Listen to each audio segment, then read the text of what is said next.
이탈리아의 작가 지오반니 보카치오는 유럽의 흑사병이 휩쓸던 1349년에서부터 1351년까지 3년에 걸쳐서 그의 명작 데카멜론이라는 책을 집필했습니다.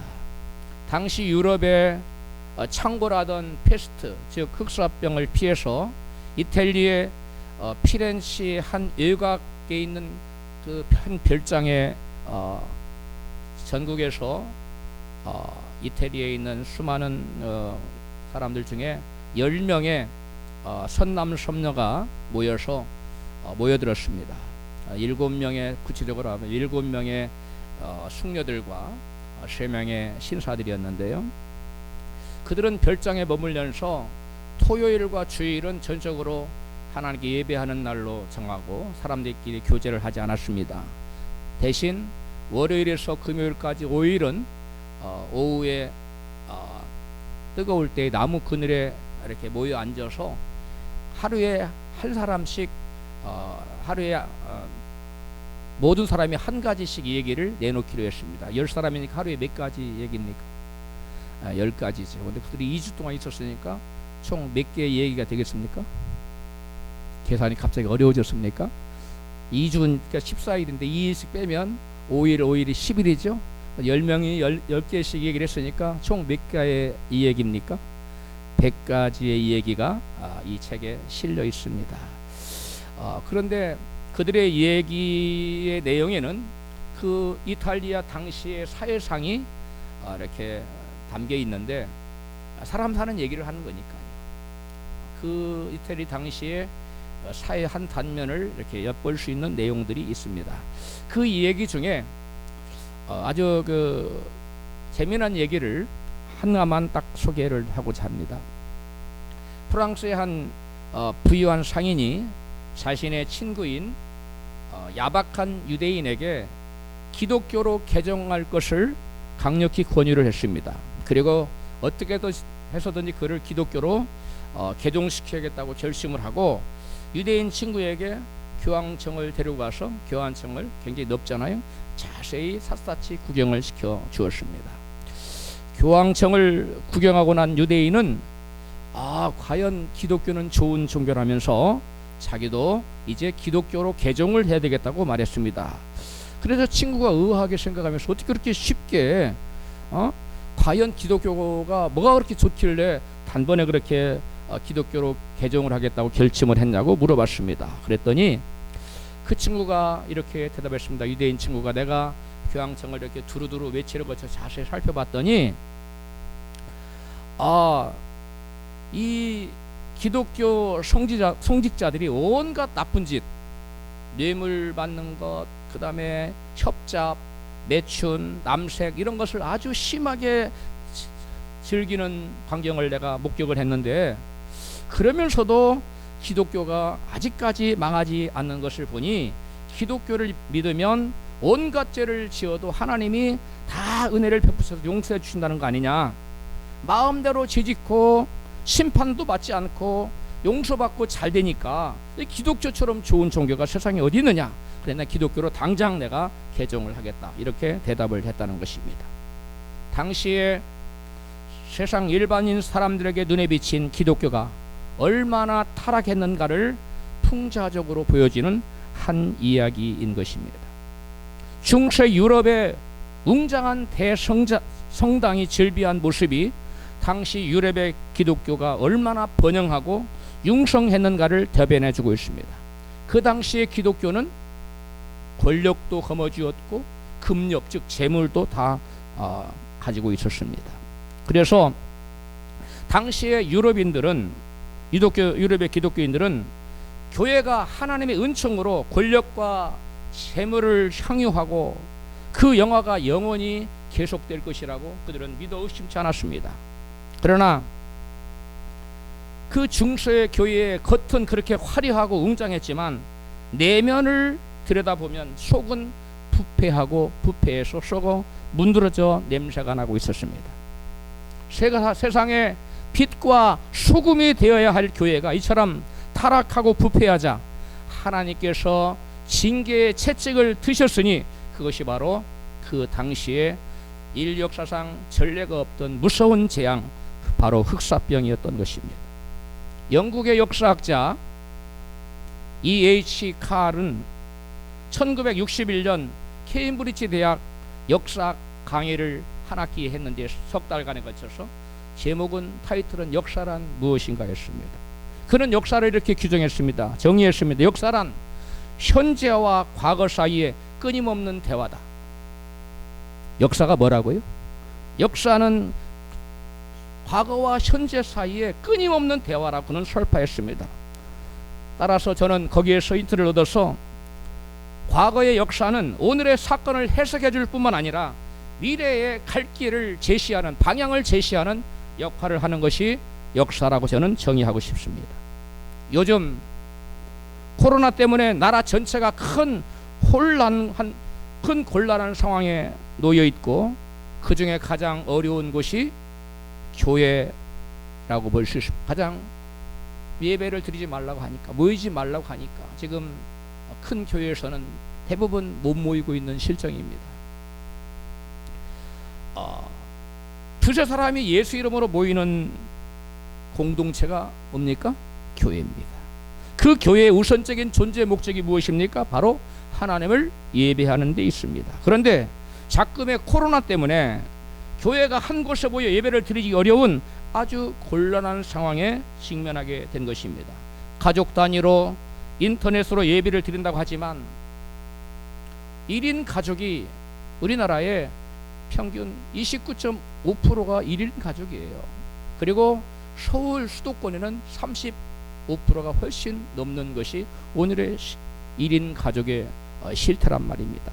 그렇다면 인터넷으로 예배를 드리는, 교회는 두세 사람 모이는 곳인데 홀로 예배를 드려야 되는 사람이 거의 30%에 육박한다는 것입니다. 예배가 그 존재 목적인 교회가 예배를 드리지 못하고 문을 닫아야 하는 현실을 우리는 어떻게 해석을 해야만 할까요? 하나님은 언제, 왜, 누구에게 예배를 더 이상 드리러 오지 말아라, 그리고 이제 누군가가 나타나서 성전문을 좀 닫았으면 좋겠다 하셨는지 성경의 역사를 우리는 살펴볼 필요가 있습니다. 본문, 우리가 읽은 이사야 본문을 보면 이사야 선지자 때 하나님께서 이스라엘 백성들을 향해서 예배를 좀 멈췄으면 좋겠다, 내게 더 이상 재물을 가지고 오지 말아라, 더 이상 내게 기도할 필요 없다, 내가 더 이상 너희들의 기도를 듣지 않겠나라고 주님은 말씀하셨습니다. 본문 이사야 1장 13절에서부터 같이 읽습니다. 여호와께서 말씀하시되 헛된 재물을 다시 가져오지 말라. 분향은 나의 가정이 여기는 바요, 월삭과 안식일과 대의로 모이는 것도 그러하니 성회와 아울러 악을 행하는 것을 내가 견디지 못하겠노라. 15절 너희가 손을 펼 때에 내가 눈을 가리우고 너희가 많이 기도할지라도 내가 듣지 아니하리라. 아멘. 여호와께서는 예배 드리러 성전에 나오는 이스라엘 백성들을 향하여 더 이상 제사 드리러 내게 나올 필요가 있다 없다, 더 이상 나오지 말아라, 이렇게 말씀하셨어요. 그들은 월삭 때, 안식일 때, 또한 절기마다 모여서 대회로 제사를 드리고 하나님께 예배하고 기도를 드렸습니다만 이제는 더 이상 너희들이 재물을 가지고 내게 나오지 말고 더 이상 내게 기도하지도 말아라.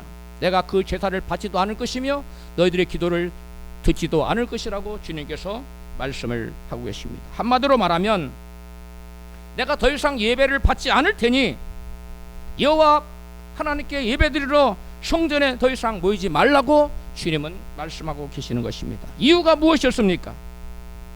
그들이 성전에 성회로 모여서 제사를 드리면서 동시에 그들의 삶 가운데, 제사 드리면서 동시에 삶 가운데 악을 행하기 때문에 성회와 아울러 악을 행하는 것을 하나님께서 참아 보지 못하겠다는 것입니다. 하나님께 나와서 열심히 예배 드리면서 삶 가운데는 악을 행하고 하나님을 더럽히는 너희들의 제사를 내가 더 이상 받지 않겠다. 그러한 너희들의 기도를 나는 더 이상 듣기를 원치 않는다. 너희가 아무리 부르짖어 보아라, 내가 너희들에게 응답하는가? 너희들의 부르짖는 소리에 나는 귀를 막았노라. 주님께서 이와 같이 말씀하셨습니다. 그러면서 하나님께서는 너희가 진정 나를 예배하고자 하거든 죄에서 떠나고 회개할 것을 주님께서는 이같이 이어지는 말씀에서 촉구하십니다. 이사야 1장 17절입니다. 너희는 스스로 씻으며 스스로 깨끗하게 하여 내 목전에서 너희 악업을 버리며 악행을 그치고 선행을 배우며 공의를 구하며 학대받는 자를 도와주며 고아를 위하여 신원하며 과부를 위하여 변호하라. 아멘.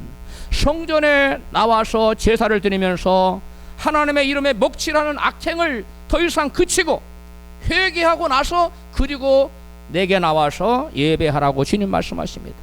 악행 대신 선행과 공의를 배우고 구하고 연약한 자들을 사랑으로 돌아보면서 성전에 나와서 하나님께 예배 드리라고 주님은 요구하고 계시는 것입니다. 이러한 하나님의 말씀을 들은 이스라엘 백성들은 어떠한 반응을 보였을까요? 그 말씀에 떨면서 회개하고 통에 자복하고 그 죄를 버리고 악행을 버리고 악업을 버리고 이제는 거룩한 마음으로 하나님께 나와서 예배 드렸을까요? 그렇지 않았습니다. 그들은 하나님이 이러한 무서운 경고를 듣고도 이사야 때부터 에레미야 때까지 약 100년이 넘는 시간인데 에레미야 선지자 때 이르기까지 약 100여 년 동안 여전히 그들은 죄에서 떠나지 않았습니다. 에레미야 7장 9절부터 같이 봉독합니다. 너희가 도적질하며 살인하며 간음하며 거짓 맹세하며 다른 신들을 쫓으면서 내 앞에 서서 말하기를 우리가 구원을 얻었나이다 하느냐. 이는 이 모든 가증한 일을 행하려 함이로다. 너희는 내가 처음으로 내 이름을 둔 처소 실로에 가서 내 백성 이스라엘의 악을 인하여 내가 어떻게 행한 것을 보라. 그러므로 내가 실로에 행함같이 너희가 의뢰하는 이 집 곧 너희와 너희 열조에게 준 이곳 예루살렘에 행하겠고 내가 너희 모든 형제 곧 에브라임 온 자손을 쫓아냄같이 내 앞에서 너희를 쫓아내리라. 아멘. 이스라엘은 여전히 온갖 죄를 지으면서 성전에 열심히 나왔습니다. 하나님을 예배하면서 그들은 이렇게 외쳤습니다. 우리가 구원을 얻었나이다. 이렇게 외쳤어요. 구원의 확신을 가지고 있었습니다. 온갖 죄를 지으면서 악행을 일삼으면서 우상을 숭배하면서 그들은 구원의 확신을 가지고 세상에 나가서는 온갖 죄를 지어서 하나님 이름에 먹칠을 하고 하나님의 영광을 가리면서 그들은 하나님 앞에서 제사는 열심히 드렸다는 것입니다. 그러자 하나님께서 에레미야 선지자를 통해서 이같이 말씀합니다. 내가 실로의 심판을 내림같이 그들이 의뢰하는 예루살렘과 성전을 심판하겠다고 경고하셨습니다. 실로에 있던 이스라엘 백성들, 그 당시 실로에 법궤가 있었어요. 언약궤가 있었어요. 그 당시 영적인 수도였습니다. 이스라엘 백성들 그곳에 나와서 여호와를 예배했어요. 근데 그 실로에 있던 이스라엘 백성들이 그 실로에 있던 법궤와 언약궤를 의지하면서 하나님께 제사만 지내면 어떠한 죄도 용서받는다고 온갖 죄를 지으며 하나님 앞에 와서 제사드리기에 열심을 냈습니다. 그들은 어떠한 죄를 지을지라도 실로에 있는 법궤 앞에 나가서 하나님의 임재를 상징하는 법궤 앞에 나가서 그 당시에 법궤가 있는 실로는 여호와의 성전과 같은 곳이었어요. 열심히 제사드리면 하나님께 모든 죄를 사하실 것이라고, 자기들을 지켜 보호하실 것이라고 그들은 굳게 믿어 의심하지 않았습니다. 사무엘상 4장 3절 이하에 이 사실을 우리에게 증거하고 있습니다. 같이 읽습니다. 장로들이 가로되 여호와께서 어찌하여 오늘 블레셋 사람 앞에 패하게 하셨는고 여호와의 언약궤를 실로에서 가져다가 우리 중에 있게 하여 그것으로 즉 언약궤로 우리 원수들의 손에서 구원하게 하자 하니 이에 백성이 실로에 보내어 그룹 사이에 계신 만군의 여호와의 언약궤를 거기서 가져왔고 엘리의 두 아들 홈니와 비누아스는 하나님의 언약궤와 함께 거기 있었더라. 10절 블레셋 사람들이 이스라엘을 쳤더니 이스라엘이 패하여 각기 장막으로 도망하였고 이스라엘 보병에 죽어 엎드러진 자가 3만이었으며 하나님의 궤는 빼앗겼고 엘리의 두 아들 홈니와 비누아스는 죽임을 당하였더라. 아멘. 실로에 있던 이스라엘 백성들은 온갖 악행을 저지르면서도 실로에 있는 법궤 앞에 나가서 열심히 제사만 드리면 하나님께서 자기들을 뭐 해줄 것이라고요? 지켜 보호해 주실 것을 그들은 믿어 의심치 않았습니다. 그래서 전쟁이 났을 때 그들이 크게 패했거든. 1차 전쟁 때 블레셋까지 4천 명이 죽었어요. 하나님께서 왜 블레셋에게 패하게 하셨는가? 원인을 알았다. 우리가 의지하는 법궤를 가지고 나가지 않았잖아. 우리가 이제는 법궤를 가지고 나가자. 실로에 있는 법궤 여호와의 언약궤를 가져다가 자기들 앞에 앞세우고 블레셋과의 전쟁에 나갔는데 이번에는 4천 명이 아니라 몇 명이 죽었다고요? 3만 명이 죽어 나뒹굴어졌습니다. 그리고 그들이 의지하던 법궤는 뭐했다고요? 빼앗기고 말았어. 그들이 믿고 의지했던 법궤가 그들을 구원치 못하지 않았느냐? 그런데 너희들 어찌하여 오늘날 예루살렘과 예루살렘에 있는 성전을 의지하고 마음대로 죄를 짓고 있느냐? 내가 실로에 이와 같이 놀라운 심판을 행한 것처럼 범죄하는 너희 이스라엘 백성, 예루살렘을 의지하고 예루살렘에 있는 여호와의 법궤가 안치된 성전을 의지하는 예루살렘 성전을 의지하는 너희들을 내가 실로를 심판함 같이 내가 준엄하게 심판할 것이다. 주님이 같이 말씀하셨어요. 예레미야 선지자를 통해서.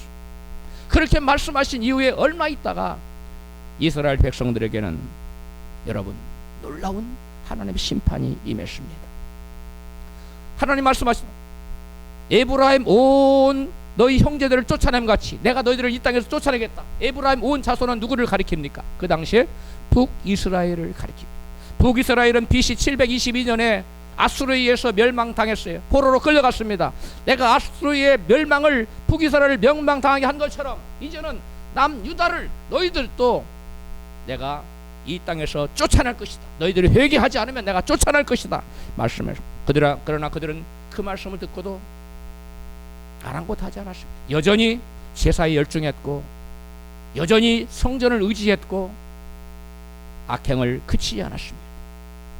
그러자 하나님께서 예레미야 선지자를 통해서 경고하신 것처럼 약 100년 후인 BC 587년에 바벨론에 의해서 예루살렘 성전은 불탔고 이스라엘 백성들은 포로로 끌려가고 말았습니다. 여호와 하나님께서 이스라엘 백성들이 더 이상 예배하러 모이지 못하도록 아예 예루살렘 성전을 뭐 해버렸어요? 불태워 없애버렸어요. 아유 흔적조차 하나님이 없애버리셨습니다. 그 이유는 그들이 성회로 성전에 모여서 하나님을 예배하면서 동시에 그들의 삶 가운데 온갖 더러운 죄를 지으며 살았기 때문이었습니다. 마치 중세 유럽 교회가 겉은 화려했지만 속은 썩어서 온갖 죄악으로 가득 차자 하나님께 흑사병으로 그들을 심판하신 것처럼 예레미야 당시에 이스라엘 백성들이 제사에 열심을 냈습니다. 기도 열심히 했어요. 제물을 열심히 갖다 바쳤습니다. 그런데 저들의 삶은 더러웠어요. 온갖 죄를 지었어요. 죄에 젖어 살았습니다.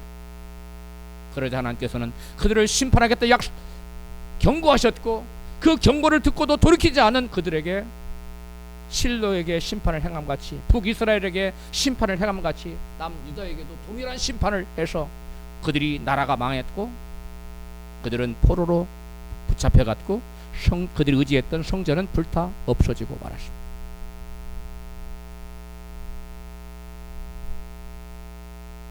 그렇다면 오늘날 우리는 이 말씀을 통해서 역사란 과거와 현재의 끊임없는 대화이기 때문에 우리는 이 과거 역사를 통해 오늘 우리를 바라볼 수 있는 눈을 가져야 됩니다. 오늘날 코로나로 교회가 문을 닫지 않으면 안 되는 상황에 몰린 한국 교회의 모습은 어떻습니까? 온갖 불법에 젖어 있는 한국 교회에 회개하지 않으면 아예 교회 문을 닫도록 심판하시겠다는 하나님의 경고는 아닐까요? 온갖 불법을 행하면서도 예배에 열중했던 이스라엘의 모습이 오늘날 우리 한국 교회와 우리 교회와 우리들의 모습은 아닌지 우리는 우리들 스스로를 돌아볼 필요가 있는 것입니다. 거룩을 잃어버린 교회는 세상에 더 이상 존재해야 될 이유가 없는 것입니다. 데살로니가전서 4장 3절 하나님의 뜻은 이것이니 너희의 거룩함이라. 하나님 우리를 부르심은 부정케 하심이 아니요 거룩케 하심이니 그러므로 저버리는 자는 사람을 저버림이 아니요 너희에게 그의 성령을 주신 하나님을 저버림이니라. 말라기 본문에 보면 성전 문을 닫고 싶어 하시는 하나님의 모습을 우리는 발견할 수 있습니다. 같이 본문 말라기서 1장 10절을 읽습니다. 너희가 내 단위에 헛되이 불사르지 못하게 하기 위하여 너희 중에 성전문을 닫을 자가 있었으면 좋겠노라.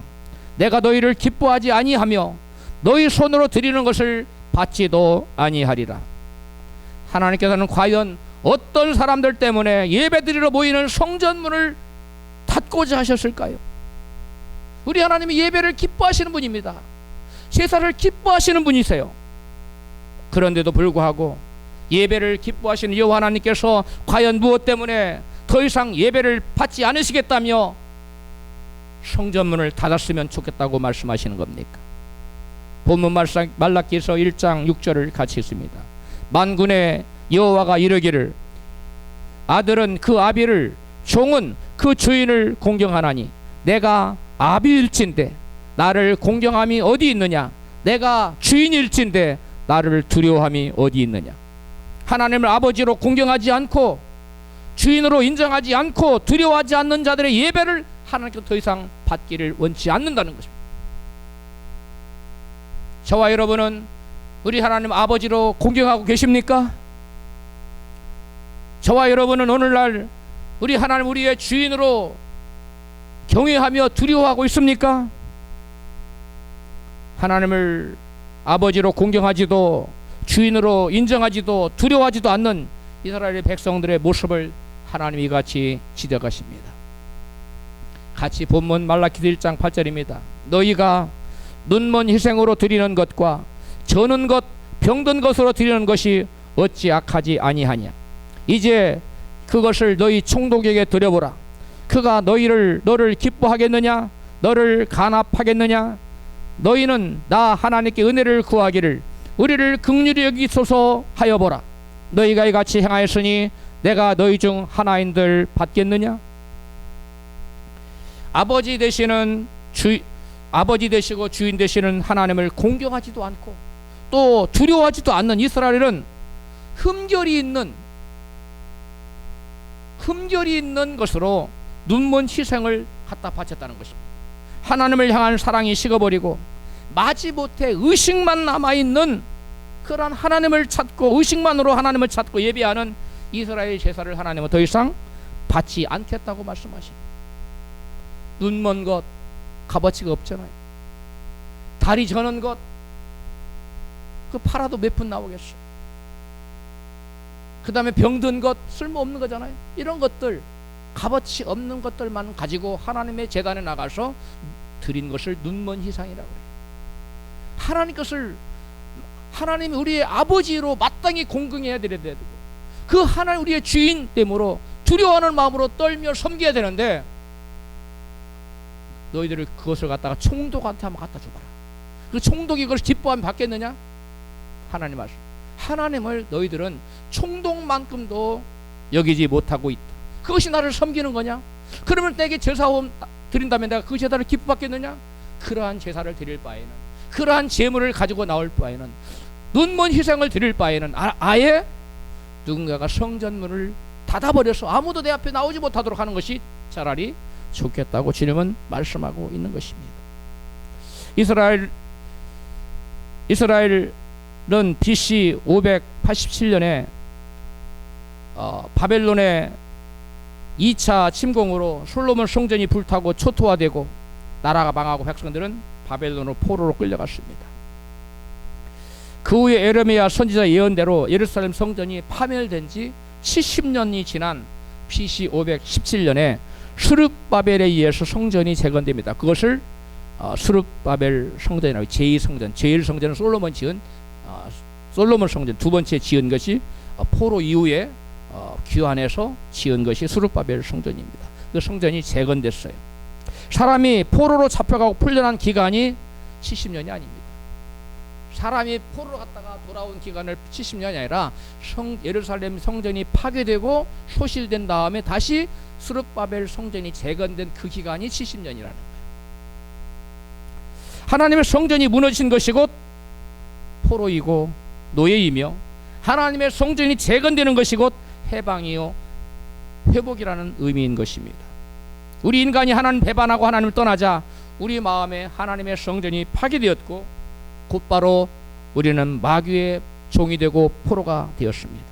그러다가 우리가 예수 그리스도의 십자가 달리신 것을 믿고 예수 그리스도의 핏부림을 믿고 그 예수가 나의 죄를 사했다는 믿고 예수는 나의 주 나의 하나님으로 영접한 사람에게는 그 마음속에 무너진 성전이 에덴 동산에서 무너진 인류의 심령에서 무너진 여호와의 성전이 다시금 재건축되고 스룹바벨 성전이 재건축된 것처럼 우리에게 여러분 하나님의 영이 회복되는 역사가 나타난 것입니다.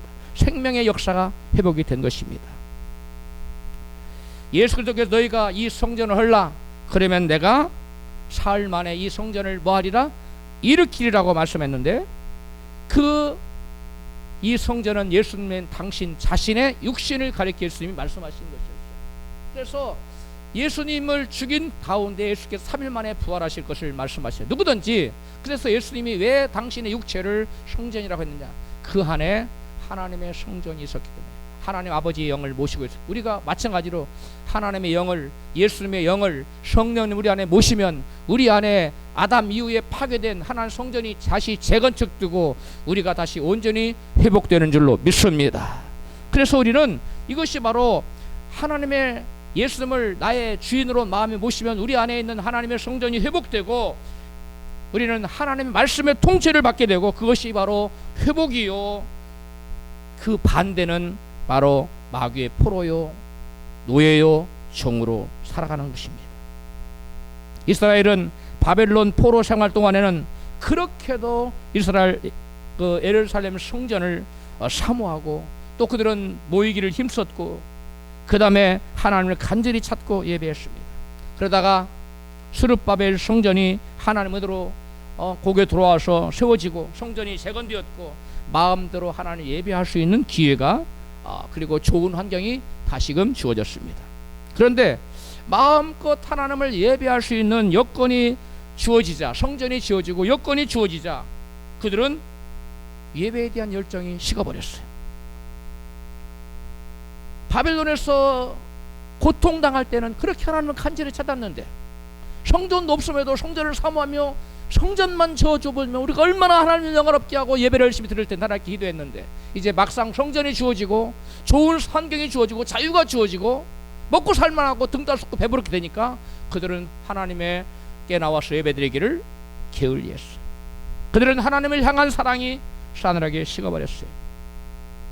이스라엘 백성들이 이처럼 영적으로 병들었을 때 하나님께 세우신 선지자, 하나님께 보낸 하나님의 사자가 있었습니다. 말라기라는 말은 나의 사자라는 뜻이에요. 하나님의 사자라는 뜻이에요. 하나님 사자를 보냈습니다. 그래서 이스라엘 백성들에게 신앙이 싸늘하게 식어버리고 영적으로 믿음이 병든 그 이스라엘 백성을 향한 경고를 기록한 것이 말라기서 내용입니다. 요즘 우리 한국 교회의 성도들도 말라기 당시에 이스라엘 백성들의 신앙과 조금도 다를 바 없습니다. 가난 마귀의 포로가 되어서 찢어지게 못 살 때 우리 한국 백성들은, 우리 성도들은 밤낮 없이 산으로 나가서 강가로 나가서 또 교회로 나가서 밤낮 없이 철야하며 기도하고 금식하며 기도하며 매달리고 울며 불며 하나님께 기도했습니다. 하나님께서는 그러한 부르짖는 간절한 기도를 들으시고 응답하사 이제 우리 대한민국에 배를 굽는 사람은 거의 없습니다. 이제 먹고 살만하게 되었습니다. 등 따숩고 배부르게 되니까 이제 하나님을 향한 사랑이 한국교회에서 식어버렸습니다. 하나님을 향한 열정이 식었어. 믿음을 찾아보기 어렵게 되었습니다. 그래서 요즘은 밤을 지새며 기도하는 사람을 찾아보기가 어렵습니다. 제가 저희 아내 사모님하고 연애할 당시만 저희 같은 교회에 밤에 철야를 기도하면 제가 철야 기도하면 많은 사람들이 철야를 나와서 기도했어요. 근데 요즘은 철야 기도하는 사람을 찾아보기가 아주 어렵습니다. 또 그때는 사람들이 웬만하면 쉽게 금식했어요. 요즘 금식 잘 안 합니다. 목사님들조차도 장기 금식을 이제 거의 안 해요. 뭐든지 하나님 은혜로 기도로 해결하려 하지 않고 돈으로 해결하려고. 병들어도 병원이 많으니까 그냥 병원 갑니다. 하나님의 은혜를 갈망하지 않는 시대가 되었습니다.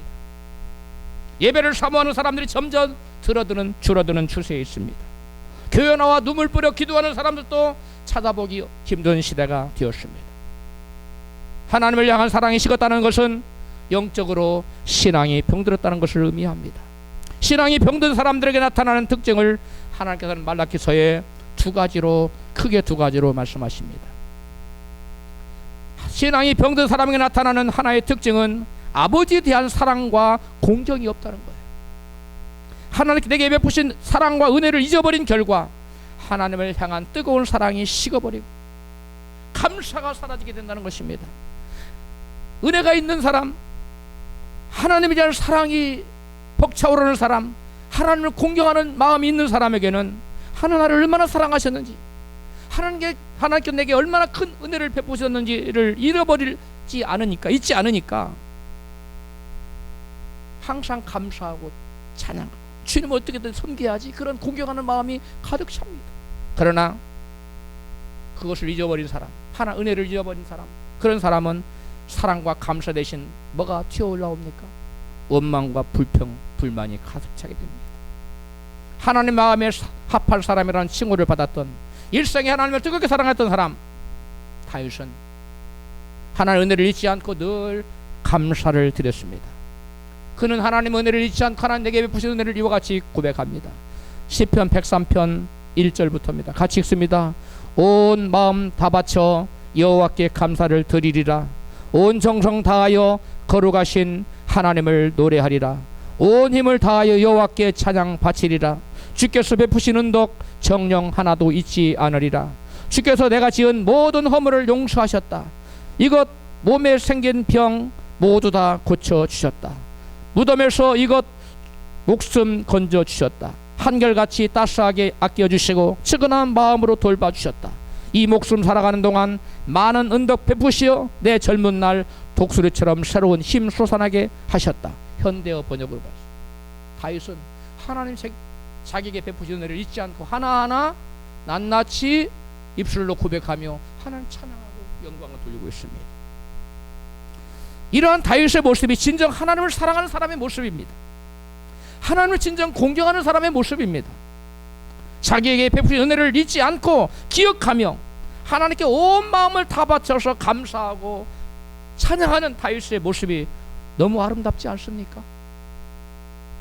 마음 다해 하나님을 사랑했던 다윗은 마음으로나 입술로만 하나님을 사랑하지 않고 있는 힘을 다해서 예물을 드렸습니다.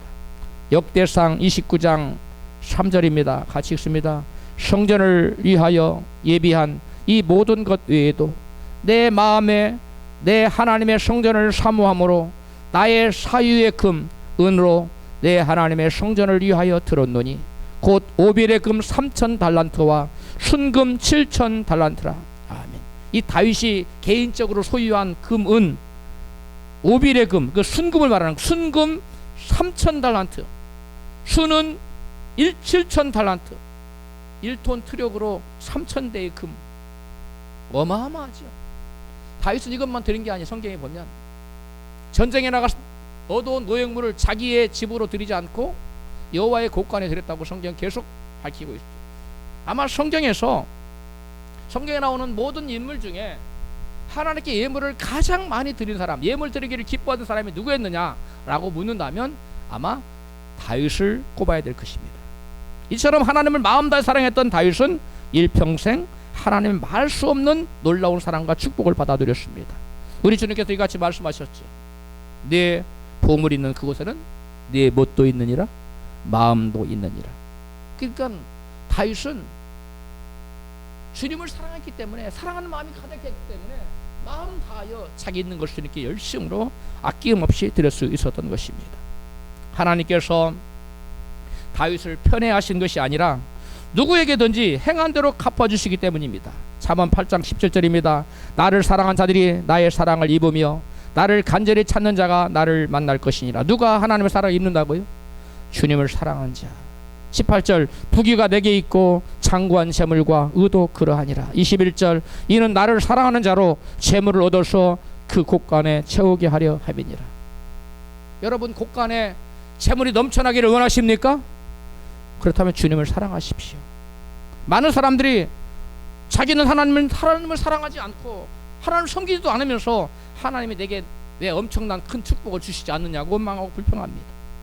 사람들 사이에도 진정 사랑하면 자기의 가장 좋은 것을 주고 싶은 것이 인지상정입니다. 그렇지 않습니까?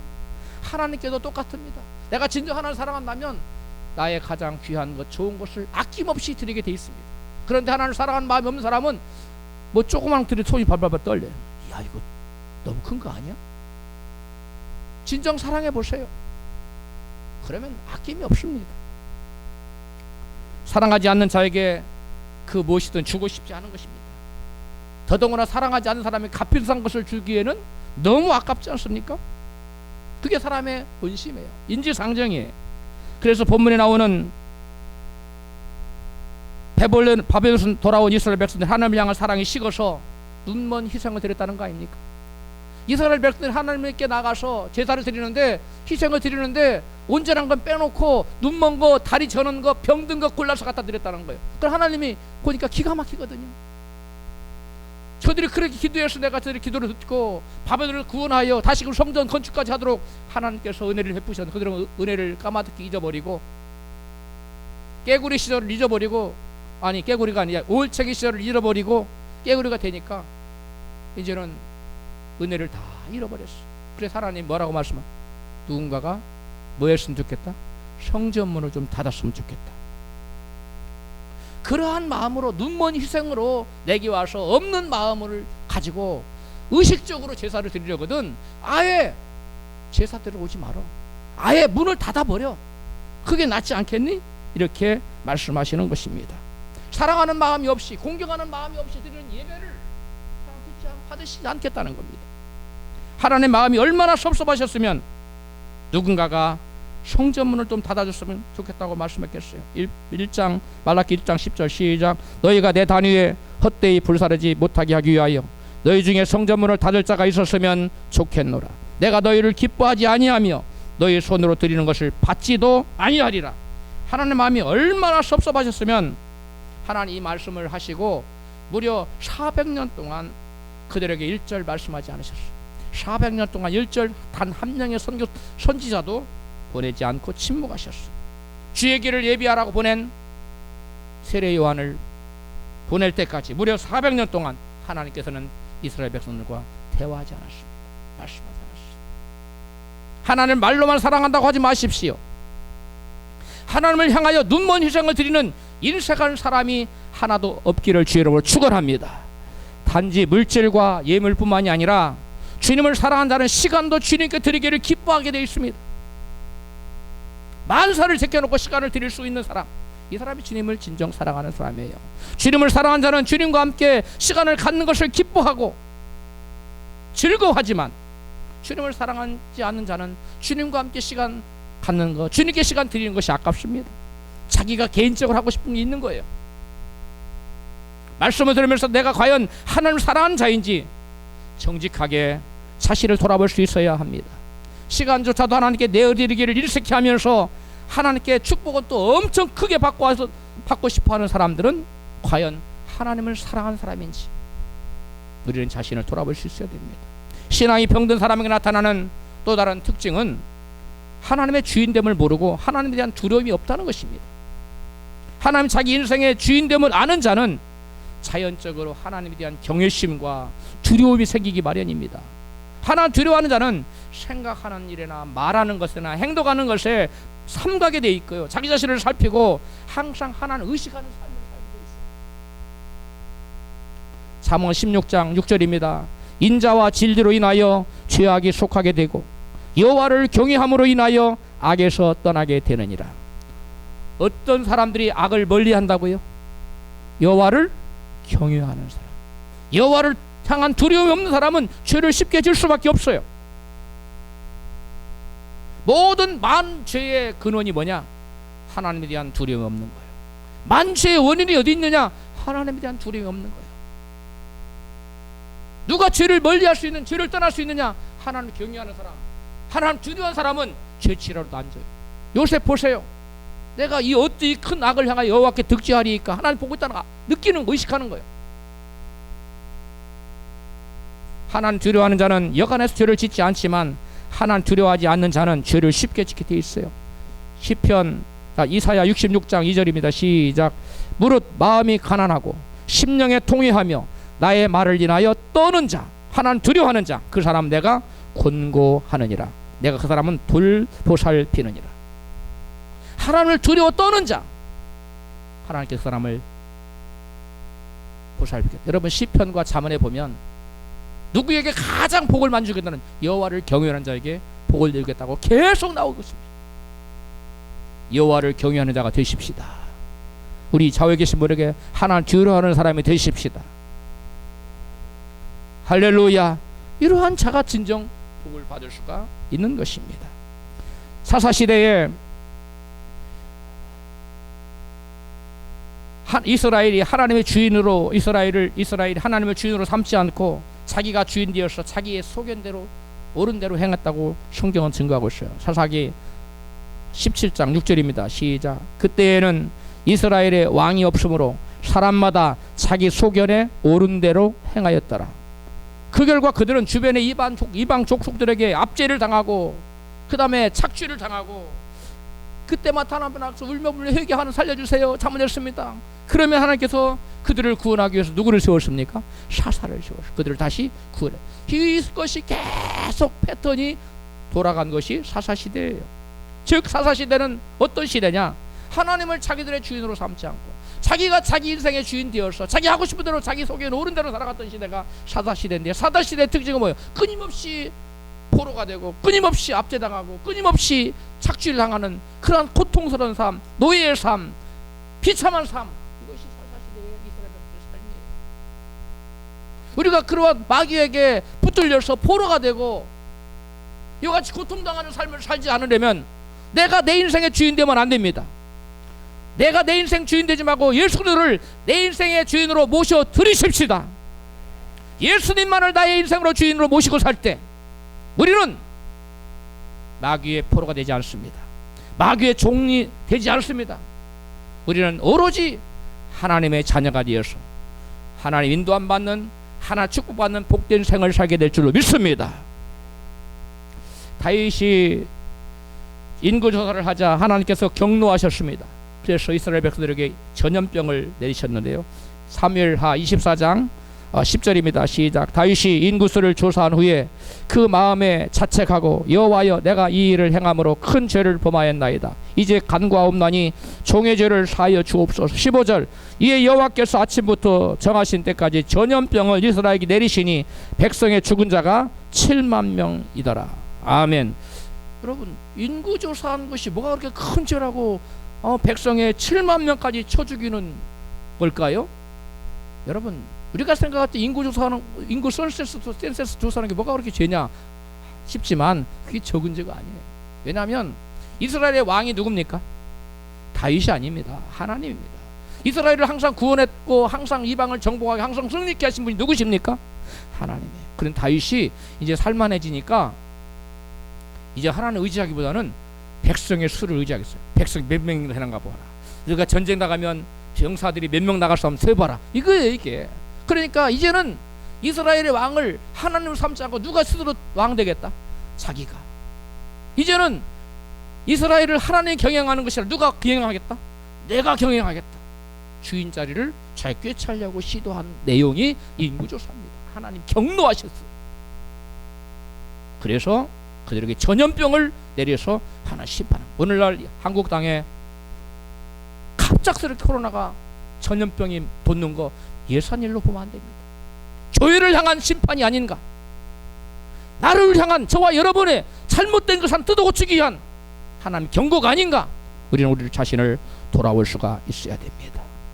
하나님을 주인으로 인정하지 않는 것은 하나님께 하나님 두려워하지 않기 때문에 큰 죄를 짓게 되는 거예요. 본문 말라기서 1장 6절 시작.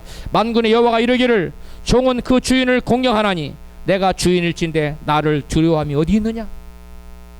여러분 예수님을 주인으로 믿습니까?